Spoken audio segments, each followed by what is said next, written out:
여러분들 사주팔자라고 여기 써있죠. 사주팔자가 뭐라고 생각하십니까? 사주팔자. 사주팔자 왜 알아야 된다고 생각하시죠? 이 질문부터 시작이 돼야 돼요. 우리가 사주를 알아야 되는 이유가 과연 무엇인지를 분명히 알고 시작을 해야 됩니다.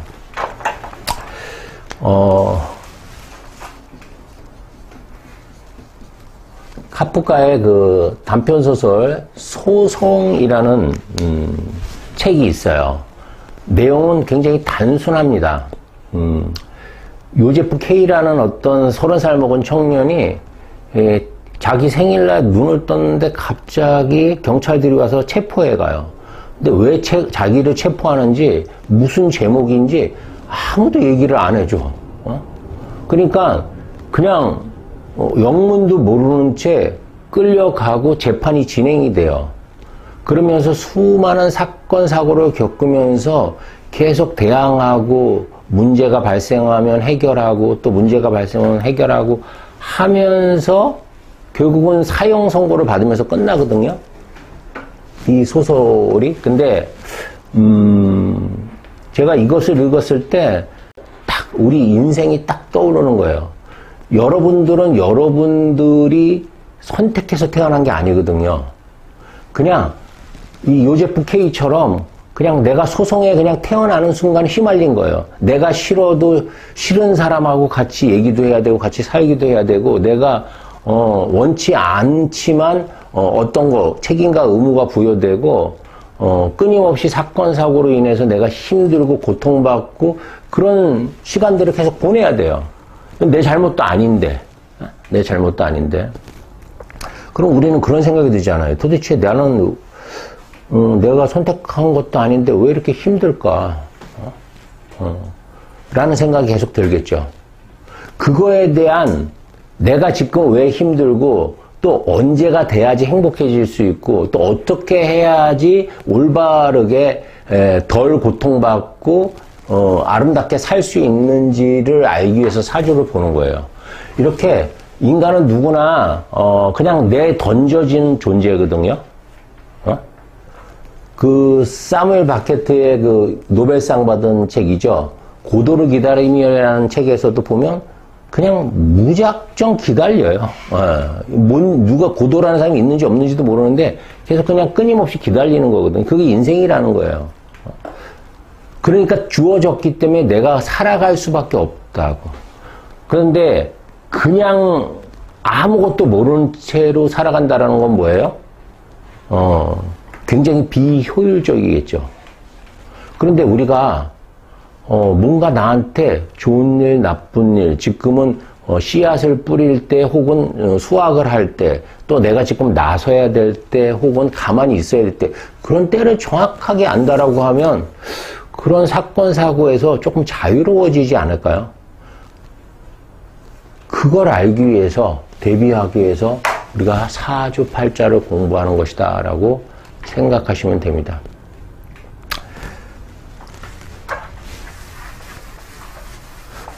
자기 사주팔자는 기본적으로 다 알고 계시겠죠. 요즘은 하도 유튜브가 발달해서 다 아실 거예요. 넉사자에다가 기둥주자, 그 다음에 8팔자, 그 다음에 글자자로 이렇게 구성되어 있어요. 그래서 4개의 기둥이 8글자로 구성되어 있다는 거예요. 그리고 이런 4개의 글자는 이렇게 연, 월, 일, 시로 이렇게 구분되어 있습니다. 연, 월, 일, 시. 내가 태어난 연.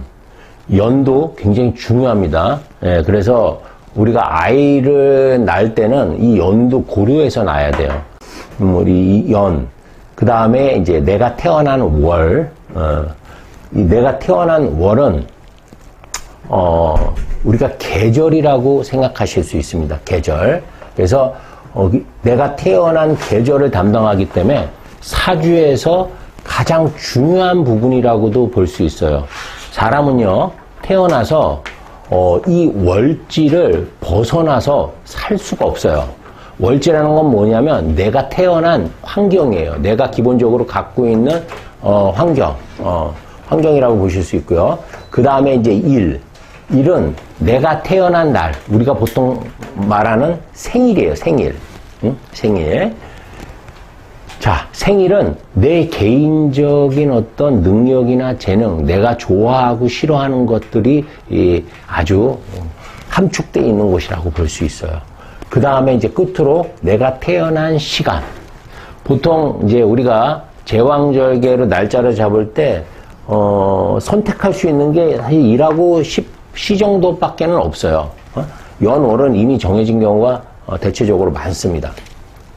시간이라는 것은 이제 내 말년도 의미하고 또 내 자식도 의미하고 또 내가 은밀하게 감춰둔 그런 어떤 보물상자 같은 그런 곳일 수도 있어요.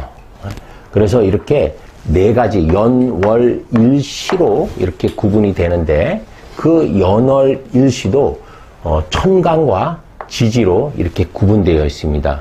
그러니까 사주는요, 이 천간과 지지도 음양이라고 볼 수 있거든요. 그러니까 천간과 지지라는 말을 대신하면 양, 음이다 이렇게 표현할 수도 있습니다.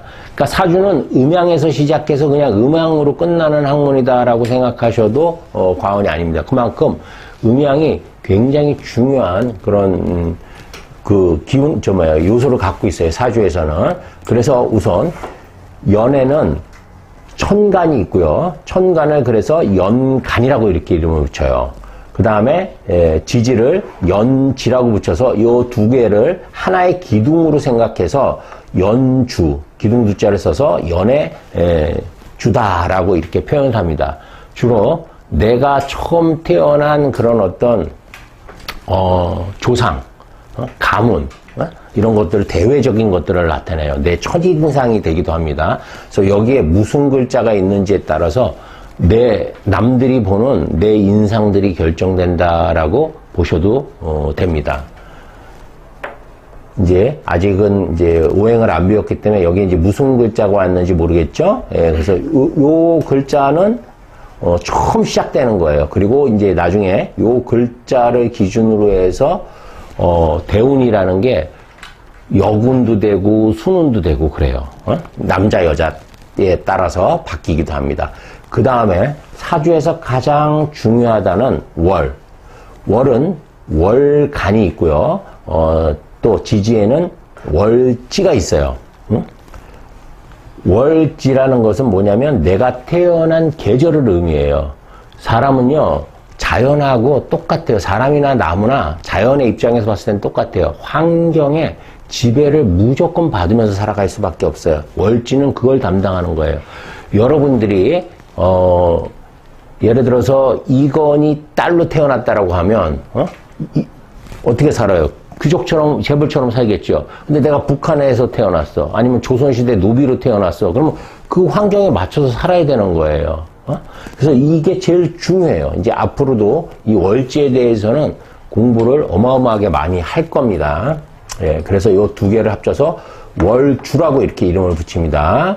그 다음에 내 생일, 일. 천간에서는 이걸 일간이라고 하는데 이 일간이라는 말을 주목해 주시기 바랍니다. 이 일간은 우리가 옛날 고법사주와 신법사주를 나누는 기준이 돼요. 그러니까 예전에 고법사주라는 것은 연을 기준으로 해서 봤어요. 그런데 이제 신법사주라는 데서는 일간을 기준으로 해서 봐요. 이것을 우리가 흔히 자평명리라고 이렇게 이름을 붙이는데 모르셔도 돼요. 지금은요. 예, 자평명리. 그래서 일간을 기준으로 이 7개의 글자의 관계를 보는 게 사주예요. 그러니까 내가 뭐다? 기준이야. 일간이라는 것은 나예요. 나. 내가 주체가 되는 거예요. 그래서 여기를 주체궁이라고도 표현을 합니다.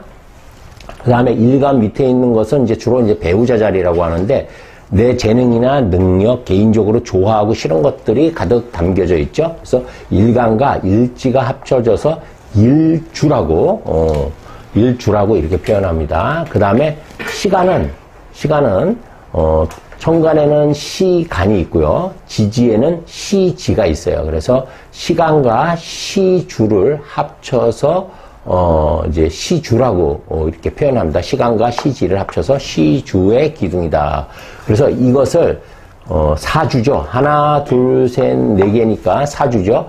근데 글자가 몇 개예요? 8개죠. 하나, 둘, 셋, 넷, 다섯, 여섯, 일곱, 여덟. 그래서 사주 8자가 이렇게 되는 거다라고 생각하시면 돼요. 자, 주로 청간. 청간이라는 것은 보통 양이라고 하죠.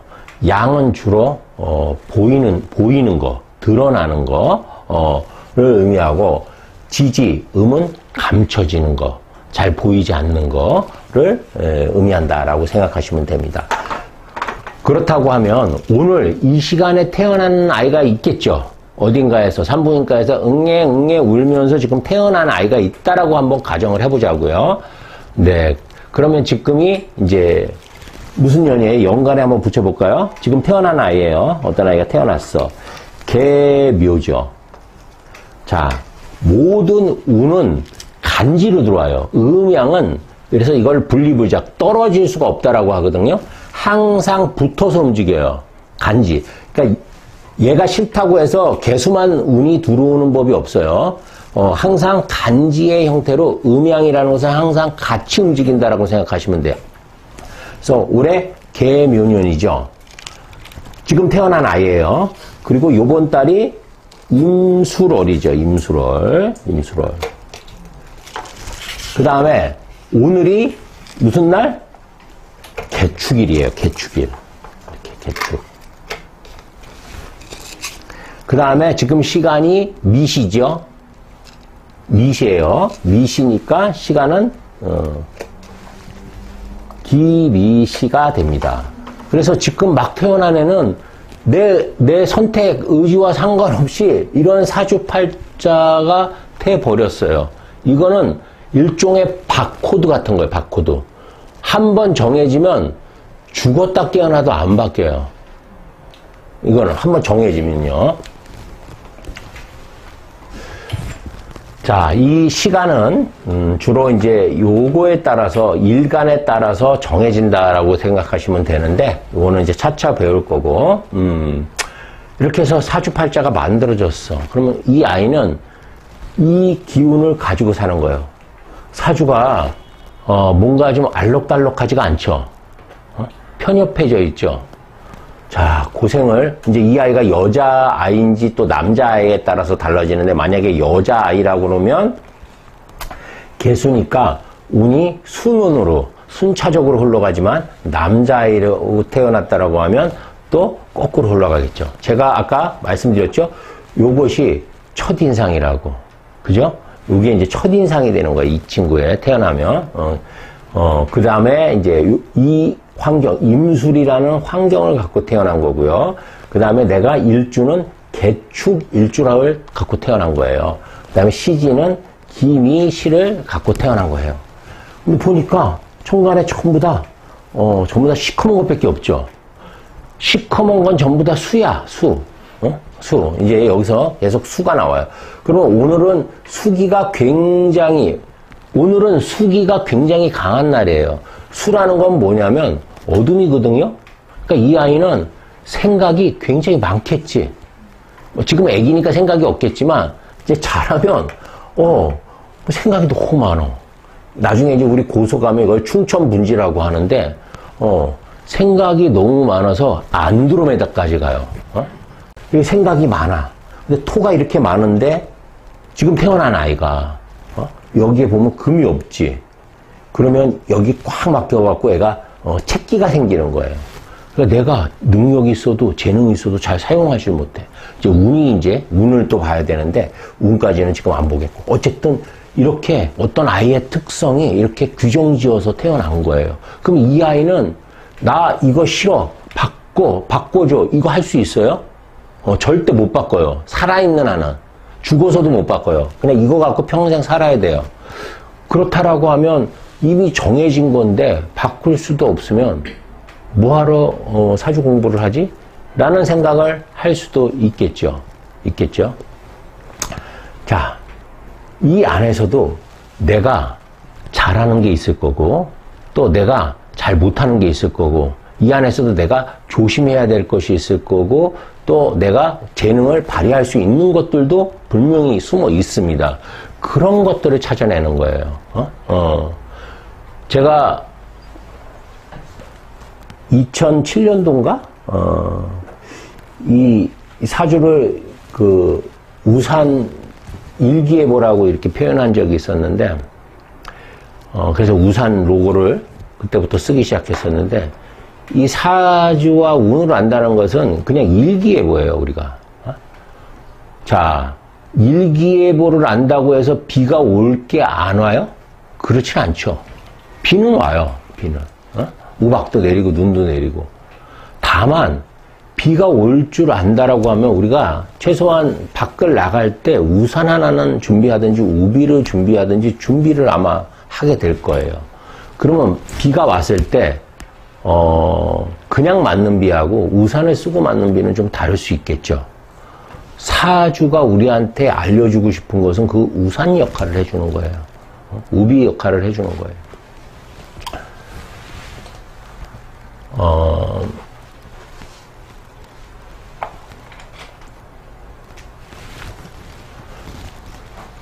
요 그림을 한번 보세요. 요 그림을 보면, 여기에는 이게 방향이에요. 방향은 이리로 가고, 여기에 생, 그 다음에 장, 수, 장으로 이렇게 표현이 돼 있죠. 동양에서는 모든 그 철학자들, 동양의 모든 철학자들이 이구동성으로 얘기한 게 뭐냐면, 이 세상의 우주의 운동은 수축과 팽창밖에 없다라고 봤어요. 수축과 팽창. 여기는 어때요? 드러나 있죠? 여기는 이렇게 보이죠? 여기는 보이기 때문에 여기를 양이라고 해요. 여기는 감춰졌죠? 그래서 여기를 음이라고 한다고. 생이라는 것은 우리 계절로 보면 봄이에요. 하루 보면 아침이라고 볼 수 있거든요. 자, 아침이라는 생은 이제 처음 보이기 시작하는 거야. 보이기 시작하는 거. 보이기 시작해서 성장하기 시작하거든요. 그래서 빨간 걸로 돼 있죠. 빨간 것은 확산하고 성장하는 거예요. 자, 내가 태어났는데 여기서부터 시작을 하는 거죠. 태어났어요. 생. 그래서 서서히 자라. 그러니까 요 영역은 양이라고 했죠. 근데 양 중에서도 여기는 목이에요, 목. 그래서 여기 봄이라고 써 있죠. 왜 봄이냐? 나무는 순차적으로 천천히 성장하죠. 그런데 화는 급속하게 성장을 하죠. 그래서 이렇게 목하고 화를 우리가 보통 양이라고 이렇게 표현을 합니다. 그래서 여기서 양이 점점 커져서 여기 끝까지 가면 여기가 이제 한여름이라고 보시면 돼요. 장이라는 건 뭐냐면 성장할 장이에요. 이거는 태어날 생이고, 그래서 날생. 내가 태어나서 최고로 이때 성장하는 거예요. 그 다음에 점점 이제 늙죠. 늙어서 여기가 이제 수. 여기는 거둘수예요. 이게 거둘수라는 것은 열매. 내가 나무가 자라서 꽃을 피웠고 그 꽃이 져서 열매를 맺게 되죠. 열매를 맺게 되면 이걸 수라고 그래요. 이때부터는 이제 음으로 들어가기 시작해요. 음으로 점점 들어가서 여기가 이제 제일 끝에 여기가 이제 소환 정도 되는데 이 동지죠. 동지 소환 정도 되는데 여기 감출장이야. 모든 생명들이 다 감춰지는 거예요. 이게 무한 반복되는 거예요. 그러니까 봄, 여름, 가을, 겨울로 무한 반복되는 거예요. 우리나라는 태극기라는 걸 쓰고 있죠. 태극기를 이렇게 그려놓은 거예요. 음과 양으로 해서 무한 반복된다. 자, 여기를 우리가 뭐라고 하냐면 생과 수는 같은 자리에 있죠. 즉 봄과 우리 가을이 접어드는 부분이 같죠. 그래서 여기를 뭐라고 하냐면 춘분이라고 해요. 여기는 추분이라고 해요. 이때는 어떠냐면 낮과 밤의 길이가 똑같아. 낮과 밤, 생과 수에서는. 그 다음에 여기 가장 뜨거울 때 이것을 하지라고 이렇게 표현을 합니다. 하지라는 것은 여름의 끝까지 갔다는 거예요. 그게 이를 지자를 쓰거든요. 그래서 하지가 되고요. 여기는 겨울의 끝까지가 우리가 팥죽 먹죠. 그래서 동지라고 이렇게 이름을 붙입니다. 그래서 이분이지라고 해서 생장 수장의 그런 어떤 그 기운을 계속 이 사이클을 계속 반복해서 가는 것을 우리가 음양의 운동성이라고 이렇게 표현을 합니다. 자, 근데 사람의 인생은 다를까? 사람의 인생도 똑같죠. 여러분들이 이제 오늘부터 기억하셔야 될 건 뭐냐면, 사주는요, 이런 토, 수, 목 이걸 공부하는 학문이 아니에요. 자연을 공부하는 학문도 아니고, 궁극의 목적은 뭐냐면, 궁극의 목적은 사람을 연구하는 학문이에요. 그러니까 모든 게 사람에 대입되지 않으면 가치가 없어요, 사주는. 그러니까 사람으로 설명할 수 있어야 돼. 이렇게 태어났으면 이걸 가지고 사람으로서 설명할 수 있어야지 그게 사주라는 소리예요. 그러니까 물상론에서는 약간 좀 벗어날 수 있어요. 우리가 보통 물상론으로 보면 목생화하면 목이 화를 살린다 이렇게 공부를 하잖아요. 사람이 목이 아니잖아. 화도 아니고. 그쵸? 그렇게 설명을 하면 그거는 사주를 10년을 공부해도 사주가 안 보이는 거예요. 그래서 생장수장이 제가 보니까 태어나서 청년 시기를 거쳐서 장년 시기를 거쳐서 늙어서 중내로 보여야 되는 거예요. 이게. 이건 사람의 일생하고 똑같다라고 보시면 돼요. 자, 이 생장수장을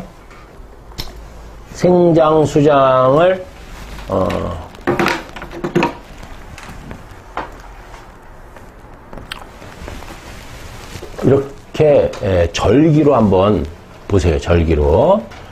자, 여기에 이제 동지가 있어요. 동지. 어두워. 암흑이야, 그냥 동지는. 가장 추운 시기. 여기서부터 우리가 절기가 쭉 내려오죠. 소환, 대안. 근데 여기서는 모든 절기는 입춘으로부터 시작한다고 생각하시면 돼요.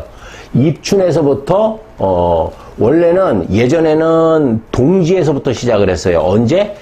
예전 아주 옛날 곧법사주니까 한 4,000년 전에는 동지를 기준으로 해서 했는데, 은주시대까지만 해도. 근데 춘추 전국시대를 지나서 공자가, 야, 입춘부터 시작해. 그래서 공자 이후부터는, 춘추시대 이후부터는 입춘이 기준이 됐어요. 그래서 입춘이라는 절기를 거쳐서 24절기, 쭉쭉쭉쭉쭉쭉 이렇게 돌아가죠.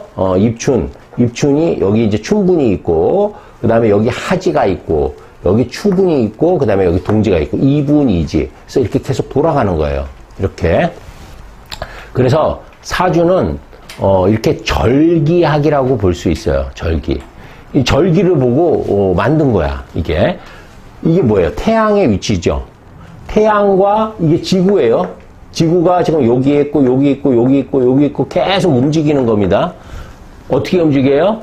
하루에 1도씩 움직여요. 정확하게 1.023333으로 움직이거든요. 그래서 우리가 1도씩 움직이면 1년에 360도가 도니까 360일이 되잖아요. 근데 실제로는 365일이죠. 이게 안 맞아서 4년에 한 번씩 윤달을 집어넣는 거예요. 윤년을 집어넣고 윤년도 집어넣고 윤달도 집어넣는 거예요. 그래서 이렇게 해서 하루에 1도씩 조금씩 한 번은, 여기서부터는 이게 뭐예요? 팽창하는 거죠? 팽창을 했다가 여기서부터는 이제 다시 수축을 하고, 팽창, 수축 계속 이 사이클로 돌아가고 있다라고 생각하시면 돼요. 우리가 보통 입춘날에 어때요? 입춘대길이다, 그러죠? 입춘대길이다. 왜 입춘을 대길이라는 그런 부적들을 많이 썼을까? 입춘이라는 것은 봄이 시작된다라는 그런 의미거든요.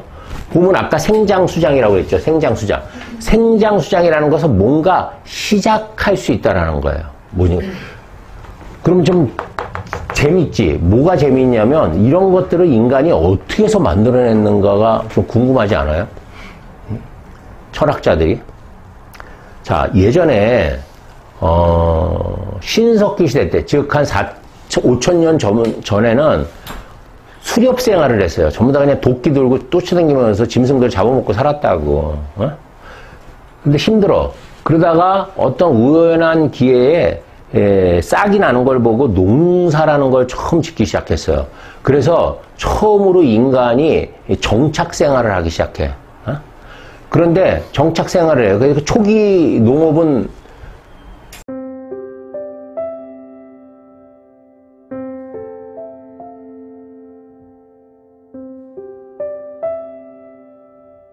어떻겠어? 초기 농업은 뭐 조피, 수수 이런 것들 좀 생산성이 낮은 식물들을 재배를 했겠죠. 그런데 그런 식물들을 재배하는 것 자체도 뭐냐면 겨울에 씨앗을 심으니까 이가 다 죽어버려. 또 가을에 심으니까 다 죽어버려.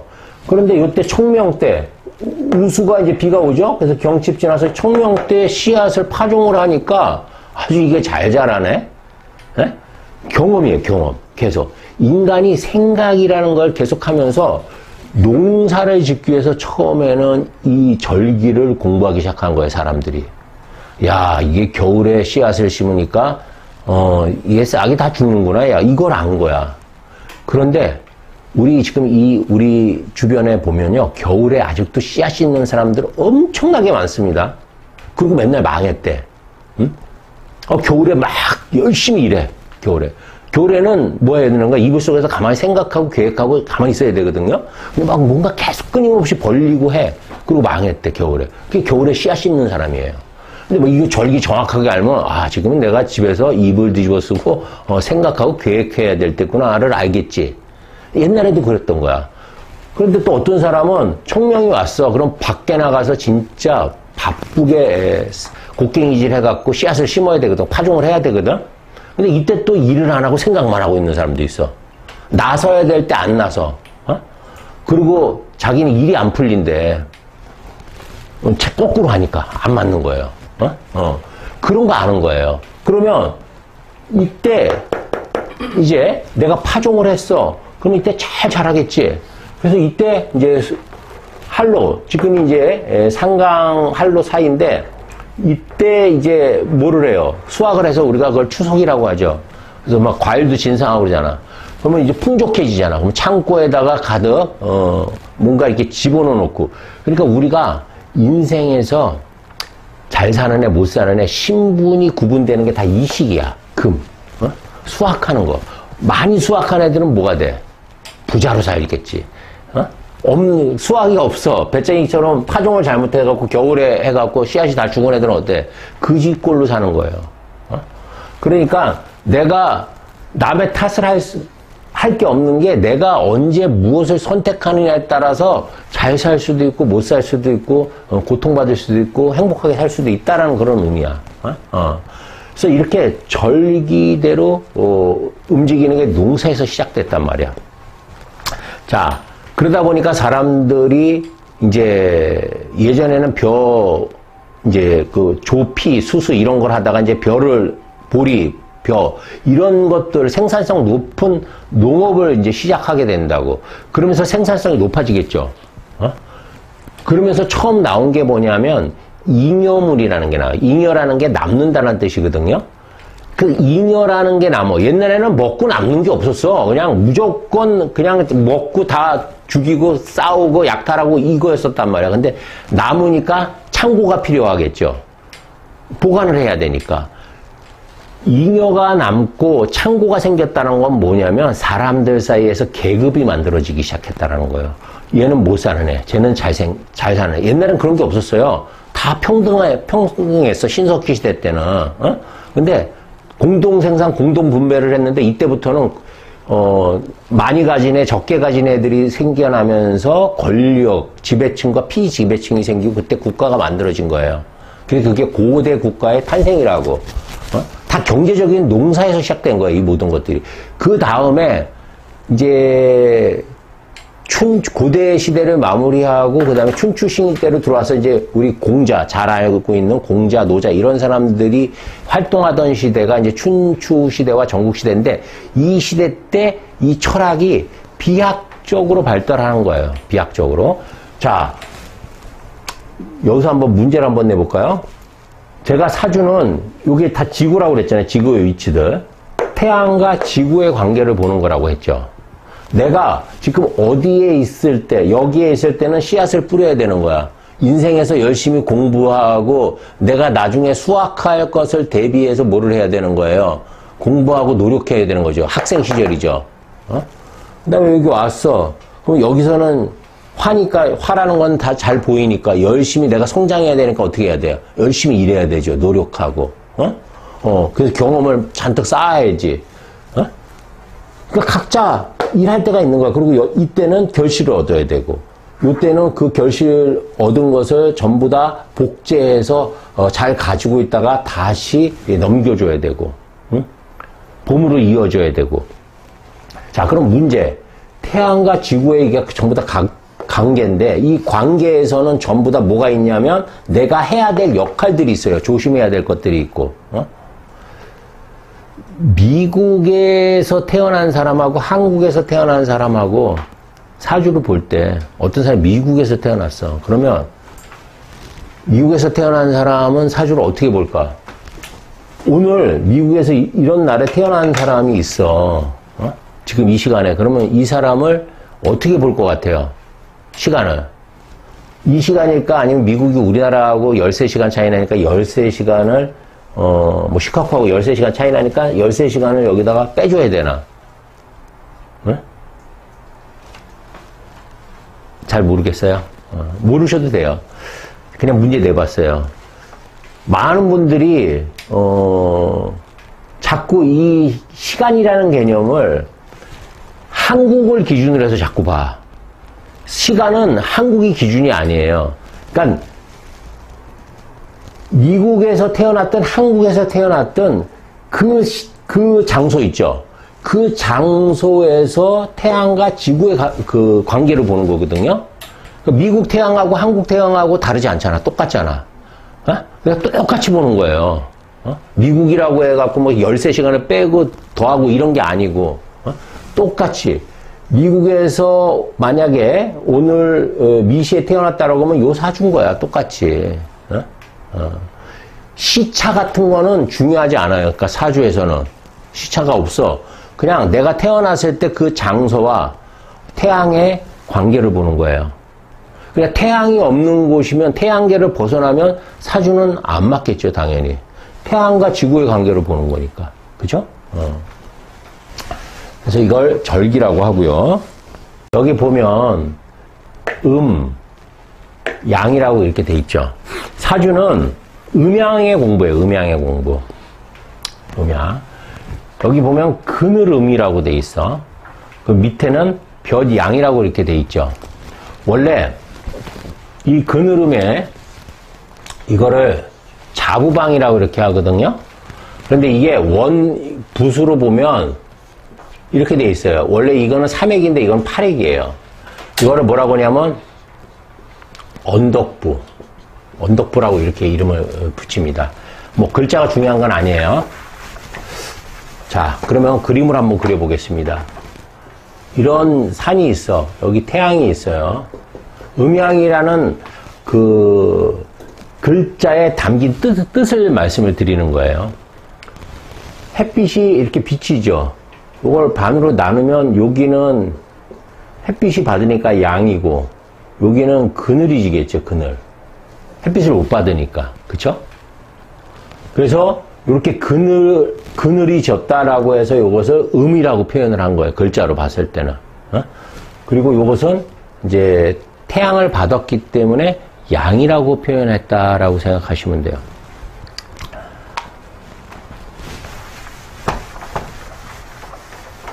그러면 음이 뭘까?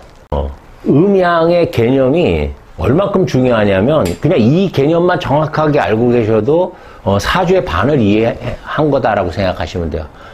여러분들 여지껏 음양을 어떻게 배우셨나요? 안 배우셨죠? 처음 배우는 거죠? 자, 음이라는 것은 우선 물수를 떠올려 보세요. 근데 이게 수잖아, 수. 수라고 하고 음을, 그 다음에 보통 양을 화라고 해요. 우리가 흔히 수는 물속이라 보이지 않는다라고 하죠. 화는 태양 아래니까 잘 보인다라고 하죠. 그러니까 시작 자체가 얘는 어둠이고 얘는 밝음이라고 할 수 있어요. 음은 어둠, 양은 밝음. 여기서 시작되는 거예요.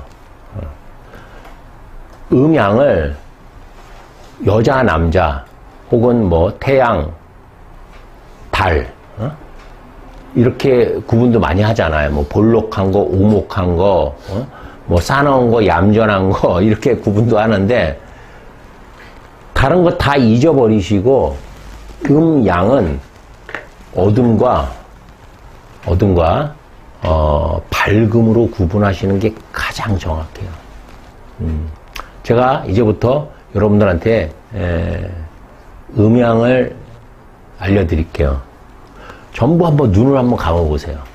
눈을 꽉 감아보세요. 아무것도 안 보이게. 아무것도 안 보이게. 그리고 숨을 한번 깊숙이 들여마시고 천천히 한번 내뱉어 보세요.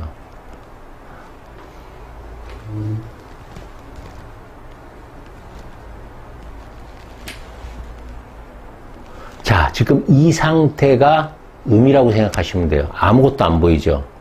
아무것도 안 보이니까 귀는 더 밝아져. 눈 뜨셔도 돼요. 눈 뜨셔도 되고요. 귀는 밝아지고, 생각은 많아지고, 내가 마음대로 자유롭게 행동할 수 있어요, 없어요? 행동하기 어렵죠? 그게 음이에요. 지금 여러분들이 음을 잠깐 경험하신 거야. 아무것도 보이지 않아요. 어둠이에요, 어둠. 그래서 이걸 뭐라고 하냐면 어두울 암이라고 해요, 암. 어두울 암자예요. 아무것도 칠흑 같은 어둠. 아무것도 앞이 보이지 않는 거예요. 그거를 음이라고 일단은 개념을 잡으세요. 반면에 지금 다 보이시죠? 제 얼굴도 보이고 이 글자 하나하나 자세하게 모든 게 다 보이죠? 이것을 화라고 하고 명이라고 해요. 양을. 이걸 밝을 명이라고 그래서 표현을 합니다. 음양은 어둠과 밝음의 대비야. 그러면 우리가 흔히 얘기하는 게 어떤 얘기를 하냐면 음양의 조화가 맞는다라는 말을 엄청나게 많이 할 거예요. 많이 들어보셨을 거예요. 음양. 어디 가나 음양의 조화래다. 그래서 사주에서 음양의 조화가 맞아서 균형이 맞으면 좋은 사주고 행복해지고 편안해지고 또 그 균형이 깨지면 괴롭고 나쁜 일이 생기고 고통받는다라고 이렇게 이분법적으로 얘기를 많이 합니다. 틀린 얘기는 아니에요. 그렇지만 중요한 건 뭐냐면 음양이라는 것이 무엇인지 정확하게 개념을 이해하는 게 훨씬 더 중요하고 균형이라는 게 어떤 의미인지를 아는 게 훨씬 더 중요하다고 볼 수 있어요. 자, 음은 안 보이죠?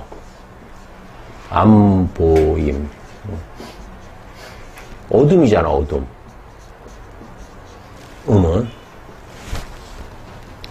지금 눈 감아보셔서 알겠지만 내 눈을 가리면 내가 적극적으로 행동할 수 있을까? 소극적으로 변할까? 아주 소극적이 돼 있겠죠. 그리고 생각을 많이 할까? 행동을 많이 할까? 생각을 많이 하겠죠. 그래서 관념적이라고도 하죠. 또 보이지 않으니까 의심을 할까? 이렇게 뭔가 과감하게 행동을 할까? 테레비를 예전에 뭐라고 불렀냐면 바보상자라고 했어요. 왜 바보상자라고 했냐면 지금은 더하죠. 유튜브 뭐 핸드폰 하루 종일 길거리에서도 핸드폰만 보고 다니니까. 왜 바보상자라고 그래요? 테레비를 보면 영상으로 다 보여주지요. 그러니까 내가 생각할 필요가 있어요, 없어요? 생각할 필요가 없어. 그냥 다 모든 정보가 눈에 다 보이니까. 그게 화해 시대예요. 지금 요즘 세대가 화해 시대야. 그러니까 생각이라는 걸 애들이 안 해요. 그러니까 철학자가 나오기가 굉장히 어렵겠죠. 이 화해 시대에는. 그냥 다 보여주는 거야. 모든 게 다 까발겨져. 그래서 옛날에는 가난해도 행복할 수 있는데 지금은 그냥 잘 살아도 불평불만이 많을 수밖에 없어요. 왜? 계속 이재용하고 비교를 하니까. 유튜브만 틀면 다 비교가 나오잖아. 옛날에는 옆집 애가 잘 사는지 못 사는지도 몰랐거든? 근데 지금은 저 지구 반대편에 있는 사람들이 잘 사는지 못 사는지 누가 코 수술했는지 눈 수술했는지까지 다 알 수 있어. 다 드러나고 보여진다고. 그래서 나중에는 이제 그게 뭐가 되냐면 이제 감내분멸이라고 해. 분멸이 된대, 분멸. 그러니까 뭐냐면 내가 봤다라고 해서 모든 것을 다 떠들고 말하면 될까 안 될까? 내가 보고 알고 받아들인 것들을 다 그것을 표출해버리면 망하는 거예요. 그러니까 자랑 잘못해도 돈 자랑 잘못하면 강도가 될 것이고 사기꾼이 올 것이고 자기 자랑 잘못하다가 욕을 먹을 거고 다른 사람한테 공격을 받을 거고 이런 일들이 발생할 수 있는 거예요. 근데 수는 어때요? 안 보이죠? 안 보이니까 이것은 어둠이란 말이야. 옛날에는 텔레비도 없었고 뭐 유튜브도 없었잖아. 그러니까 전부 사람들이 뭘 봤어요? 책을 읽었죠. 라디오를 들었잖아. 그러니까 사람들이 감성도 풍부하고 생각도 많이 하게 되고 그래서 좋은 철학자들도 많이 나오고 그랬단 말이야. 그리고 함부로 행동하지 않았지. 자, 음은 또 한번 사람을 연구하는 학문이니까 여자를 한번 떠올려 보세요. 여자가 음의 존재죠. 제가 며칠 전에 여기 김치찌개 집을 갔더니 거기에 이렇게 카피가 붙어 있더라고요. 여자 말을 잘 들어야지 잘 산다 이렇게 써 있더라고요. 여자 말을 잘 들어야 된대. 자, 여자는 남편한테 너 투자해 그래요. 하지마 해요. 하지 말라고 그러죠. 하지 마잖아. 소심하잖아. 조심하잖아 매사. 야 그거 사기 같아. 그거 하지마. 뭐 벌리려고 하면 그거 하지마. 그래서 관리를 잘하죠. 여자를 그래서 음이라고 하는 거예요. 물론 여성 안에도 음과 양은 항상 분리불자 같이 있는 거기 때문에 같이 있기 때문에 여성 안에도 남성이 있어요. 여러분들은 언제 남성이 돼요? 주로 화났을 때. 이야! 그러고 소리 지르고 너 왜 그래? 그때는 발산하는 거지. 그러니까 그때는 양이야. 내가 화났을 때. 언제 음이 돼요? 잘생긴 남자 봤을 때. 뭐 먹을 때도 조금씩 먹고 말도 이쁘게 하죠. 아유 잘 몰라요. 친구한테 야 너 뭐야 어디야 이게 다른 거예요. 우리 안에도 음양이 다 섞여 있어 이렇게. 여자는 소극적이고 조심하고 의심이 많단 말이야. 생각이 많고. 그러니까 그만큼 실수할 확률이 적어지는 거야. 사주에 그래서 아까 얘 사주 보니까 얘는 그래도 수가 많죠. 수가 많으면 뭐가 많다는 거냐면 겁이 많다라는 거예요. 생각을 많이 하니까. 내가 마약을 하려고 친구가 자꾸 마약하라고 그래. 여러분들 마약하는 사주들 잘 찾아보세요. 수가 약해요. 없거나. 왜? 범죄를 저지르는 사람들은 내가 이거를 저질렀을 때 보이지 않잖아. 얼마나 무섭겠어. 여러분 공포영화가 환한 영화 봤어? 다 어둡죠? 어둠이라는 것은 그 공포심을 줘요. 왜? 앞에 무엇이 있는지 모르니까. 그리고 사람들을 어둠이란 건 뭐예요? 다른 사람의 생각을 받아들이도록 만들어요. 음은 그래서 받아들이는 존재예요. 그러니까 여자 사주에 예를 들어서 수가 없다? 그러면 웬만한 남자는 못 살아요. 힘들어. 뭘 해도 받아주질 않으니까. 자기 주장만 나오니까, 자기 의지만 나오고, 자기 뜻만 나오니까. 또 이 친구는 좀 지나치게 많지. 그 대신 또 음이 너무 많아서 겁이 많잖아. 수가 많으면 겁이 많아요. 그러면 뭔가 내가 나쁜 짓을 할 때, 이거 나쁜 짓 하면 거기서 벌이 오겠고, 그 이후에 내가, 이런 형벌을 받겠고, 이런 게 겁이 나서 잘 못 저질러. 근데 또 단점은 뭐예요? 이렇게 겁이 많다 보면, 뭔가 시작해야 될 때 시작 못 할 수가 있는 거야. 과감해야 될 때는 과감해야 되거든요. 뭔가 내가 결단을 내릴 때는 결단을 내려야 돼. 그런데 이렇게 수밖에 없으면, 어둠밖에 없고 음밖에 없으면 내가 선택해야 되고 결론을 내려야 되고 결단을 내려야 되는 순간에 자꾸 마음이 흔들리고 불안해서 뒤로 빼게 돼 있어요. 또 그런 건 또 단점이 되겠지. 그런데 그래서 여자는 음의 존재, 다른 것들을 다 수용하고 받아들여주는 존재예요. 그래서 우리가 음이라는 것은 받아들이는 거라고도 볼 수가 있어요. 수용하는 거야. 그러면 양은 이제 반대의 개념이 나오겠죠. 양은 보여.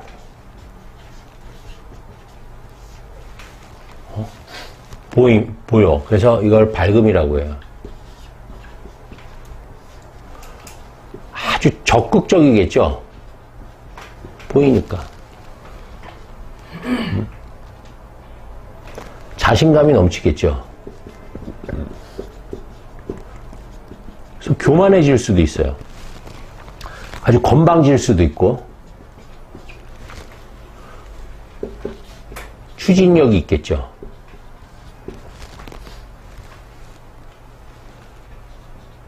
남자야. 그래서 남성들은 뭐가 있다라고 해요? 남자는 가오가 있다라고 하죠. 체면이 중요하다고 생각하잖아. 남자들이 나이 먹고 비싼 차를 왜 뽑아요? 돈 자랑하려고 하잖아. 돈 자랑. 나 가오. 나 이런 높은 사람이야. 이거 되게 중요하게 생각하잖아. 왜? 내가 다른 사람 눈에 보여진다라고 생각하기 때문에 그래요. 그래서 양이라는 것은 일단은 보여지는 거예요. 자, 보여지면 사람이 어떻게 돼요? 뭔가 사람이 뭘 봤다라고 하면 그 본 거에 대해서 주장을 하게 돼 있어요. 나는 봤기 때문에. 그걸 우리가 맹렬하다라고 표현을 하거든요. 그래서 양은 기본적으로 맹렬한 기운이 있어요. 적극적인 기운이 있어요.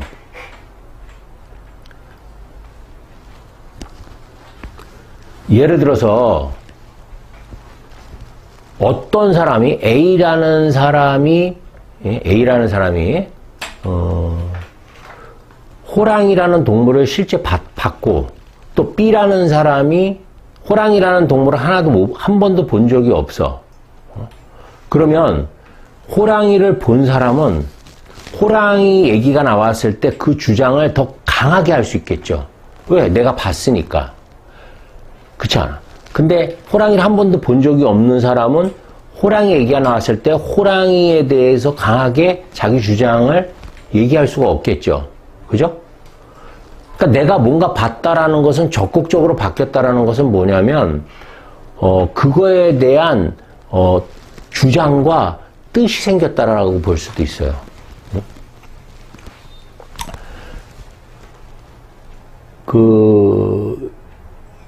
영화 올빼미라는 영화를 전 참 재밌게 봤는데 거기서 보면 그 침술사가 유준열이가 그 세자를 죽이는 장면을 봤어요. 어둠 속에서 봤기 때문에 아주 맹렬하게 주장을 해요.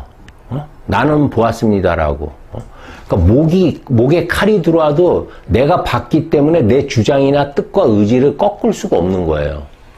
마치 임금님 귀는 당나귀 귀라고 이렇게 떠벌리듯이 화는 그렇게 그래서 자기가 본 것을 주장하고 추진하는 그런 어떤 적극적인 기운이 있는 것을 화라고 하는 거예요. 그래서 남자는 뭔가 리드하고 여성을 이끌고 나가고 앞장서기를 좋아하죠. 그게 양이라고 할 수가 있어요. 우리가 눈에 뭔가 보이면 뭔가 자유롭게 내가 움직일 수가 있잖아. 다 보이니까. 그죠? 그리고 누군가하고 함께 하려고 할까 안 하려고 할까? 보이니까. 내가 누구의 도움이 필요 있어요? 굳이? 보이면 나는 도움이 필요가 없어요. 우리가 그 계절로 보면 이 여름이 청년의 시기거든요. 청년 때는 누구의 도움도 필요 없어. 그냥 내가 혼자서 자신감 뿡뿡으로 살아가는 거야. 자기 자신을 믿고. 그런데 어린아이거나 아주 늙어서 수가 되면 어때요? 다른 사람들의 도움이 필요하죠. 그래서 양은 굉장히 개별적인 성향이 강하고요. 혼자 움직이길 좋아해요. 건조한 사주, 그래서 양기가 강한 사주들 있죠.